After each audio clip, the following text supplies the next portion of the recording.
Good evening. It's Saturday, the 5th of July. You're tuned in to our 10 p.m. newscast coming to you from ARIRANG's news centre in Seoul. I'm Mark Broom. Our top story tonight, it's been a busy week of diplomatic activity across Northeast Asia.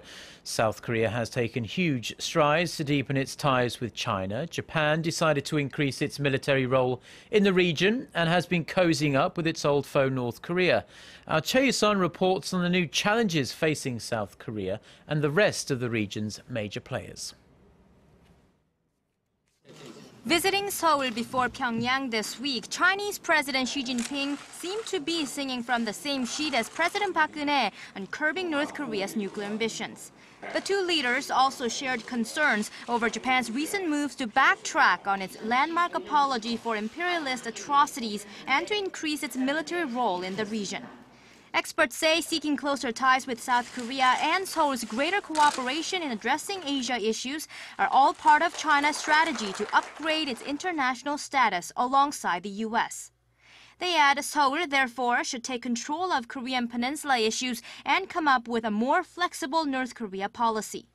Washington, which wants to keep a firm hold on its influence in Asia against China's rapidly rising status, is not that comfortable with Seoul cozying up with Beijing. In fact, highlighting the trilateral cooperation with its two allies, Seoul and Tokyo, the U.S. has been pressuring South Korea to take part in its anti-ballistic missile system thought to be directed at China. And turning a blind eye to Japan's historical denials, Washington also supported Tokyo's constitutional revision that would lift a ban on military action to defend an ally, with hopes Japan can fill any gaps in U.S. military presence in Asia. Tokyo, on the other hand, expressed dissatisfaction over Seoul and Beijing's language on history this week. While the Abe administration in Japan is unlikely to back away from its conservative agenda anytime soon, Tokyo partially lifted sanctions on Pyongyang in return for its reinvestigation into the North's abduction of Japanese nationals in the past.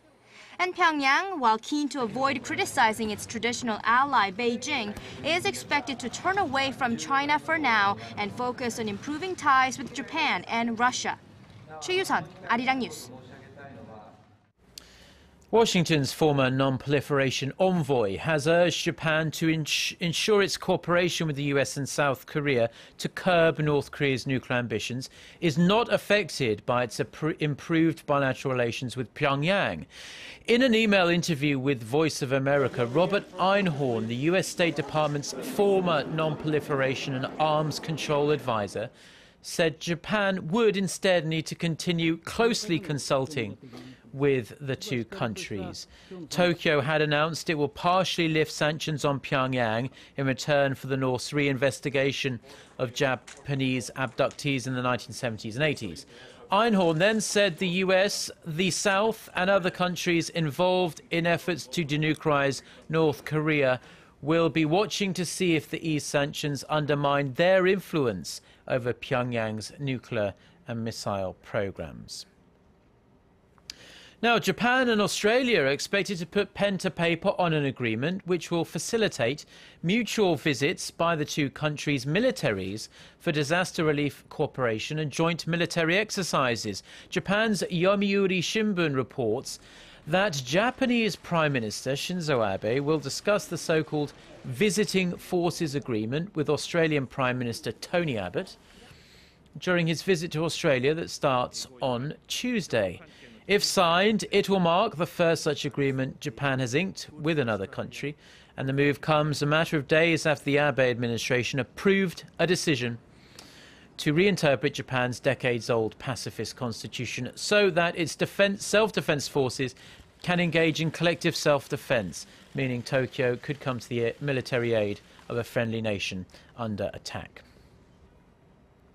Now, the US military has grounded its entire fleet of F-35 fighter jets after one of them caught fire late last month as it was preparing to take off from an Air Force base in Florida.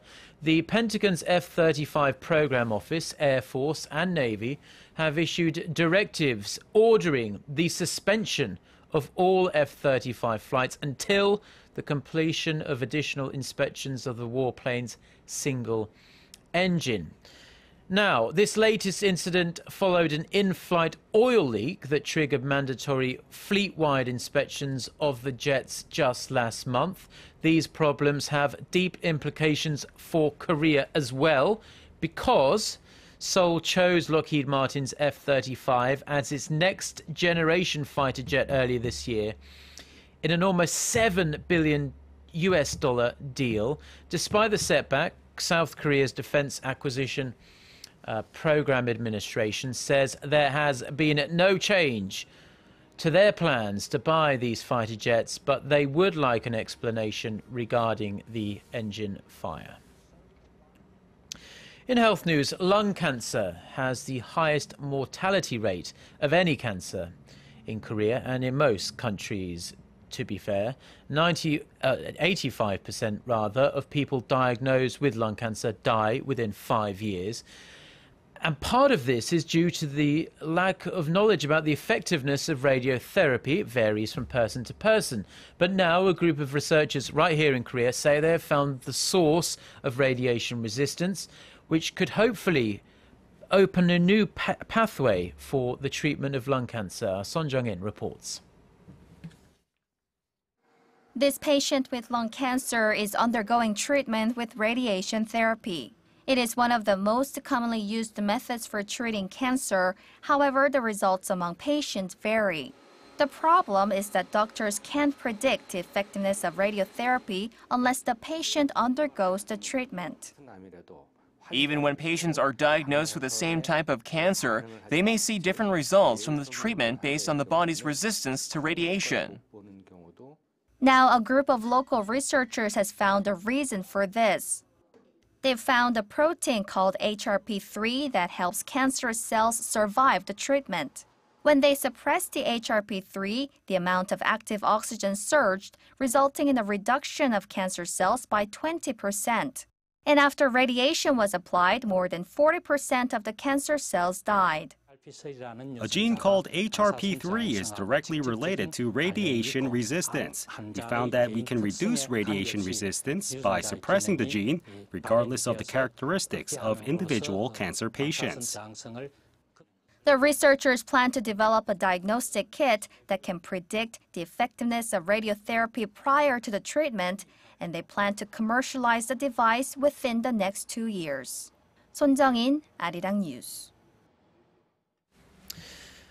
Now, unless you've been living under a rock for the last few weeks, you'll know the World Cup is taking place in Brazil. With a global audience that runs into the hundreds of millions, billions even, the World Cup is a gold mine for the tournament's major sponsors like Adidas, Coca-Cola, Visa and Korea's own Hyundai Motor Group.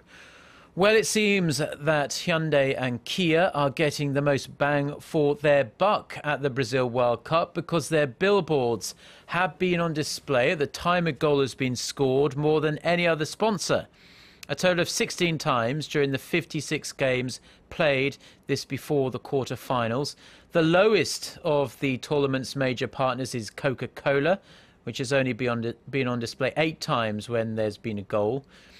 This is, of course, nice for Hyundai Motor Group because goals are replayed over and over again, equaling more brand exposure.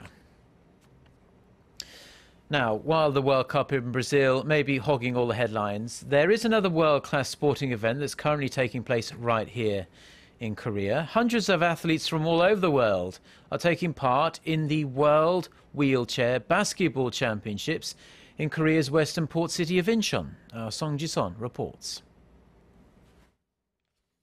The Gold Cup is up for grabs.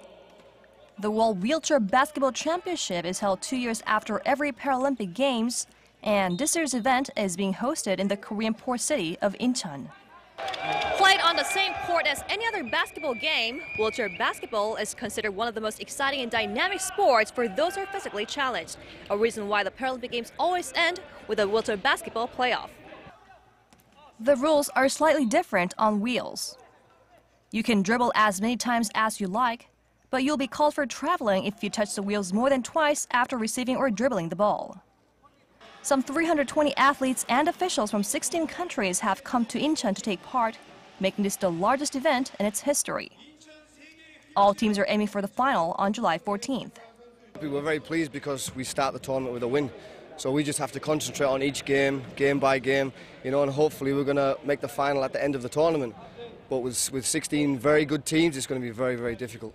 The fact is that for team sports, it's very difficult to get countries to support them. There's one gold medal at the Paralympic Games, there's one gold medal here, unlike other sports where there's one athlete can get 5 medals. So the only way we could keep them interested was to increase the number of opportunities for them to get to the World Championships. The year's Gold Cup also serves as a test event for the Incheon Asian Para Games set for October. 송지선, 아리랑 뉴스, 인천. Now, before we go, let's take a brief look at the weather. Now, most of the nation is under mostly to partly cloudy skies this evening. Tonight will be a sticky night, with the lows only dipping down to the low 20s, and humidity levels will be very high at near 80%. Sunday will be another hot day, with the high peaking at 32 degrees Celsius here in Seoul. And just a word of warning, because Typhoon Norguri, which is threatening to be a very powerful cyclone, could affect southern parts of Korea, including Jeju Island, by Tuesday or Wednesday. Let's take a look at the weather wherever you are around the world.